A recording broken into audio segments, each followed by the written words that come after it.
ನಮಸ್ಕಾರ, ನೀವು ನೋಡ್ತಾ ಇದ್ದೀರಾ ಸುದ್ದಿ ವಿಚಾರ. ನಾನು ನಿಮ್ಮ ಚೇತನ್. ಕಂಟೋನ್ಮೆಂಟ್ ರೈಲ್ವೆ ಕಾಲೋನಿ ಇನ್ನು ಮುಂದೆ ಜೀವ ವೈವಿಧ್ಯತೆ ಪಾರಂಪರಿಕ ತಾಣವಲ್ಲ. 3 ತಿಂಗಳಲ್ಲಿ ನಿರ್ಧಾರ ಹಿಂಪಡೆದ ರಾಜ್ಯ ಸರ್ಕಾರ. ಏನು ಸುದ್ದಿ ಅಂತೀರಾ? ಬನ್ನಿ ನಿಮ್ಮ ಮುಂದೆ ಇಡ್ತಾ ಹೋಗ್ತೀನಿ. ವೀಕ್ಷಕರೇ, ರಾಜ್ಯ ಸರ್ಕಾರವು ಕಂಟೈನ್ಮೆಂಟ್ ರೈಲ್ವೆ ಕಾಲೋನಿಯನ್ನು ಜೀವ ವೈವಿಧ್ಯತೆ ಪಾರಂಪರಿಕ ತಾಣ ಎಂದು ಘೋಷಣೆ ಮಾಡಿತ್ತು 3 ತಿಂಗಳ ಹಿಂದೆ.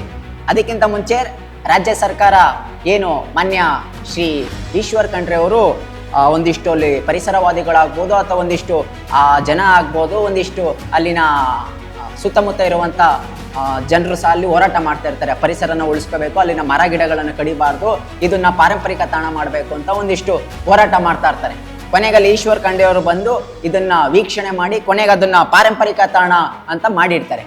ಕೊನೆಗೆ ರಾಜ್ಯ ಸರ್ಕಾರ ಏನ್ ಮಾಡ್ತಾರೆ, ಈ ಜೀವ ವೈವಿಧ್ಯತೆ ಪಾರಂಪರಿಕ ತಾಣ ಅಂತ ಮಾಡಿರ್ತಲ್ಲ 3 ತಿಂಗಳ ಹಿಂದೆ, ಅದನ್ನ ಡಿಸೆಂಬರ್ ತಿಂಗಳಲ್ಲಿ ಈ ಅಧಿಸೂಚನೆಯನ್ನು ಅಥವಾ ಈ ಕಾನೂನನ್ನು ಹಿಂಪಡೆದಿರುತ್ತೆ.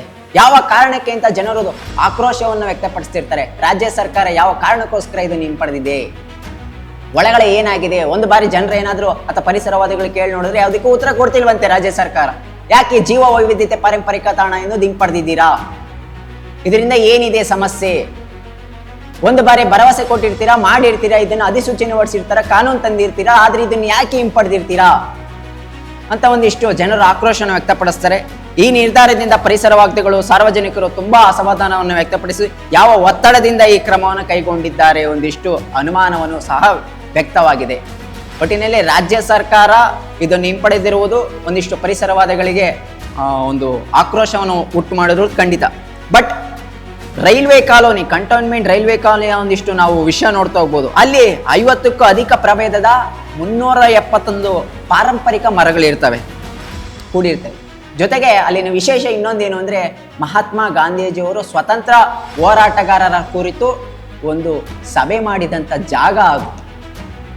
ಮಾನ್ಯ ಈಶ್ವರ್ ಖಂಡ್ರೆ ಅವರೇ ಅಥವಾ ರಾಜ್ಯ ಸರ್ಕಾರ ನಿಮಗೆ ಒಂದು ಕೊಟ್ಟಂತೆ ಅಥವಾ ನುಡಿದಂತೆ ನಮ್ಮ ರಾಜ್ಯ ಸರ್ಕಾರ ಅಂತ ಒಂದು ಹೇಳಿಕೆ, ಒಂದು ಘೋಷಣೆ ಇದೆಯಲ್ಲ ನಿಮ್ದು, ಆ ಘೋಷಣೆಗೆ ನೀವು ವಿರುದ್ಧ.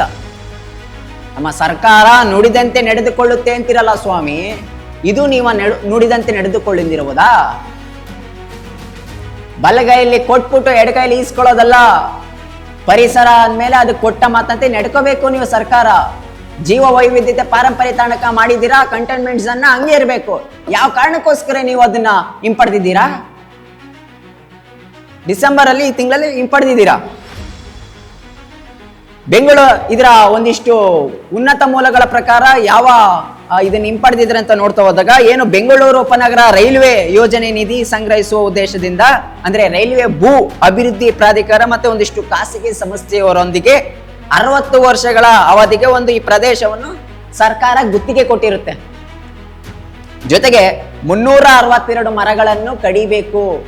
ಇದನ್ನ ನಾವು ಮರಗಳನ್ನ ಕಡಿತೀವಿ ಅಂತ ಸರ್ಕಾರದ ಮುಂದೆ ಖಾಸಗಿ ಏನು ಸಂಸ್ಥೆಗಳು ಮುಂದಿಟ್ಟಿರ್ತವಂತೆ. ಕೊನೆಗೆ ಅದು ಅನುಮತಿಯನ್ನು ಕೊಟ್ಟಿರಲ್ಲ, ಮುಂದಿಟ್ಟಿರ್ತವಂತೆ. ಬಟ್ 60 ವರ್ಷಕ್ಕೆ ಗುತ್ತಿಗೆ ಕೊಟ್ಟಿರುತ್ತಲ್ಲ ಆ ಜಾಗ ಖಾಸಗಿ ಸಂಸ್ಥೆಗೆ ಸರ್ಕಾರ.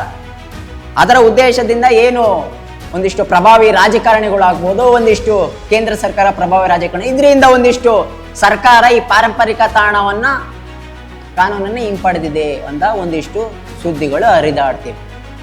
ಅಲ್ರಿ, ನಿಮ್ಮ ಅಲ್ಲಿರುವಂತ ಜನರನ್ನ ನೀವು ಒಂದಿಷ್ಟು ಓಟ್ ಗಿಮಿಕ್ಕೋಸ್ಕರ, ಅವರನ್ನ ಒಂದಿಷ್ಟು ಸಮಾಧಾನ ಪಡಿಸೋಕ್ಕೋಸ್ಕರ ಒಂದು ಮಾಡೋದು, ಅದಾದ್ಮೇಲೆ ನಂತರ ಇನ್ನೊಂದು ಮಾಡೋದು ಸರಿಯಲ್ಲ. ನಾನು ಹೇಳ್ತೀನಿ, ಪ್ರತಿ ಸಲ ಹೇಳ್ತಾ ಇರ್ತೀನಿ, ನಿಮ್ಮ ರಾಜಕೀಯ ಬುದ್ಧಿಗಳು, ನಿಮ್ಮ ಓಟ್ ಗಿಮಿಕ್ ಇವೆಲ್ಲ ಮಾಡೋಕ್ ಹೋಗ್ಬೇಡಿ. ಈಗಾಗಲೇ ನಮ್ಮ ರಾಜ್ಯದಲ್ಲಿ ಪರಿಸರ ಎಂಬುದು ಹಾಳಾಗೋಗ್ತಿದೆ. ಮರಗಿಡನ್ನ ಸಂಪೂರ್ಣವಾಗಿ ಕಡಿತಿದ್ದೀರಾ ಅಭಿವೃದ್ಧಿ ಹೆಸರಿನಲ್ಲಿ. ದೆಹಲಿ ಆಗಿರುವಂತ ಏನು ವಾಯುಮಾಲಿನ್ಯವನ್ನು ನಮ್ಮ ರಾಜ್ಯಕ್ಕೂ ನಮ್ಮ ಬೆಂಗಳೂರಿಗೂ ತರಬೇಕಾ?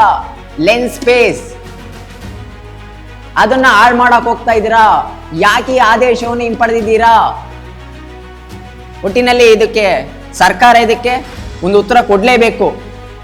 ಅದನ್ನ ಯಾಕೆ ತೆಗೆದಿದ್ದೀರಾ ಅಂತ. ಇನ್ನೊಂದು, ಮತ್ತೆ ಅದನ್ನ ಜೀವ ವೈವಿಧ್ಯತೆ ಪಾರಂಪರಿಕ ತಾಣ ಅಂತ ಮಾಡಬೇಕು.